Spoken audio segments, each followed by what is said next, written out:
আলাইকুম। আমন্ত্রণ RT music BD news Oman থেকে।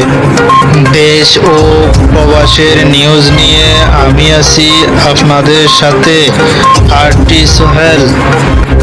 যারা এখন আমাদের চ্যানেলটাই সাবস্ক্রাইব করেন না, অবশ্যই সাবস্ক্রাইব করে নেবেন। আর যারা সাবস্ক্রাইব করে নিয়েছেন তাদেরকে অসংখ্য ধন্যবাদ। সবার আগে নতুন ভিডিও পেতে চ্যানেলটাকে সাবস্ক্রাইব করে পাশে থাকা বেল আইকনটি বাজিয়ে দিবেন। চলুন দেখে নিই ইসরায়েল ও ইরান যুদ্ধ নিয়ে প্রতিবেদন। যদি আর এক সপ্তাহ এরকম চলে, আর এক সপ্তাহ, ওই দিন খুব বেশি দূরে নাই যে ইসরায়েল যাইয়া তলে তলে ইরানের সাথে লবিং করার চেষ্টা করবে। এবং কি আমেরিকা 2 সপ্তাহের কথা বললেও খুব শীঘ্রই আইসা আপনার ইরানের সাথে আত্মসমর্পণ একটা অবস্থানে যাবে। কারণ জাতিসংঘের একটা বক্তব্য তো আসছে। এর পাশাপাশি আপনি প্রথম 2-3 দিন ছিল ইসরায়েলের জন্য দিনগুলো, বাট এরপরে এই যে প্রতিদিন, আজকেও একটু আগে যে ঘটনাটা ঘটছে, যে ছবিগুলো আমরা আসলে প্রকাশ করতে পারতেছি না, কিন্তু আপনারা ইতিমধ্যে নিশ্চয়ই গণমাধ্যমে দেখছেন সিজিল 2 এর ধামাকা। ভাই রে, বিশ্বব্যাপী যে প্রযুক্তি কোম্পানি মাইক্রোসফট, ইসরায়েলে তাদের যে প্রতিষ্ঠা, অল্পের জন্য এটা বাইচা গেছে। তবে সিজিল 2 যেভাবে ধাপাস করে গিয়া পড়ছে, ফুটেজটা দেখছেন তো, একটা ভুম ধোয়া, মানে বিশাল বিস্তৃত এলাকা জুড়ে অবস্থা। নিহু ঘুরতেছে আর দেখতেছে, ভাবতেছে কার সাথে লাগিয়ে ফেললাম নাকি। দর্শক, ইসরায়েলি স্থানীয় সময় আজকে কিছুক্ষণ আগে ক্ষেপণাস্ত্র হামলা, যখন আমি নিউজটা দিছিলাম যে প্রায় 100-র কাছাকাছি ছাড়ছে, এক এক জায়গায় গিয়া তাদের যে টার্গেটেড লক্ষ্যবস্তু সেই জায়গাতে অবস্থান করছে। হতাহতের পাশাপাশি ব্যাপক ক্ষয়ক্ষতির খবরও পাওয়া যাচ্ছে।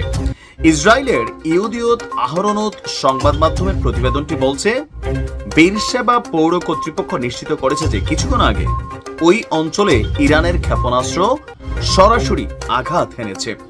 বিবিসি বলছে, দক্ষিণ ইসরায়েলের বেরশেবাতে মাইক্রোসফটের অফিস, আর ঠিক এই অফিসটির পাশের ভবনটিকেই আঘাতপ্রাপ্ত করা হয়েছে।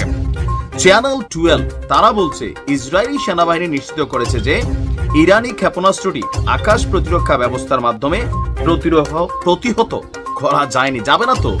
ইরান গতকালকে বলছে যে এবার আস্তে আস্তে এমন জিনিস আমরা ছাড়বো এগুলোর সাথে ইসরায়েলের আয়রন ডোম পরিচিত না। এমনকি এগুলা 2-1টা না, সিজিল 2 তো মাত্র খেলা শুরু করছে, এটার আরো বহুত ভার্সন আছে যেগুলা ঝামেলাযুক্ত। এই হামলায় শুধুমাত্র ভবনটি ধসে যায়নি, সেখানে বেশ কিছু মানুষ আহত হয়েছেন। ম্যাগেন ডেভিড অ্যাডম, জরুরি পরিষেবার প্যারাডেমিক ভিরভ্যানজিপ স্থানীয় গণমাধ্যমকে বলছেন, হামলার স্থানে ঘন কালো ধোঁয়া, গাড়িতে আগুন এবং মানুষের চিৎকার শোনা যাচ্ছে। একটি ভবন দৃশ্যত ধ্বংস হয়ে গেছে এবং পাশের অন্যান্য অ্যাপার্টমেন্টগুলোও ক্ষতিগ্রস্ত হয়েছে।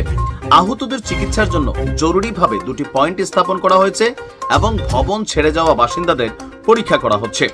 এদিকে ইসরায়েলের রেলওয়ে কর্মকর্তারা স্থানীয় গণমাধ্যমকে বলছেন, বেরশেবাতে ইরানের ক্ষেপণাস্ত্র হামলার কারণে শহরের উত্তর স্টেশনটি, রেল স্টেশনটি বন্ধ করে দেওয়া হয়েছে। এই স্টেশনটি তেল আবিব থেকে বেরশেবা ডিমোনা টার্মিনাল পর্যন্ত আন্তনগর লাইনের অংশ। মূলত ইসরায়েলকে কার্যত স্থবির করে দিয়েছে ইরান। এক একটা যাচ্ছে, কারণ প্রথম দিকে ইরান জাস্ট হচ্ছে ওই যে ধরেন পরীক্ষা নিরীক্ষা করছে যে কোনটা জায়গা মতো যায়, কোনটা দিয়ে ভালো কাজ হয়। আর ইরানের প্রস্তুতি দেখছেন তো, যে ভান্ডারটা যে ওপেন করছে, ভিডিওটা আমরা তো আসলে দেখাইতে পারি না, ফুটেজগুলো কিছু ঝামেলা আছে।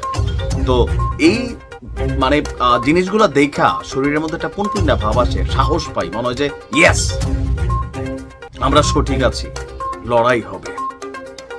আজকের দিন ইসরায়েলকে দেখলে মনে হয় অনেকটা গাজার মতো।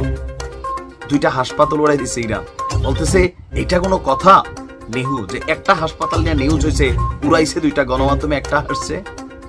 আবার বলতেছে হাসপাতালে যারা আক্রমণ করে এরা জঘন্য অমানুষ। পুরা গাজাতে কি পরিণতি করছে, একটা হাসপাতাল অবশিষ্ট আছে। Best of luck.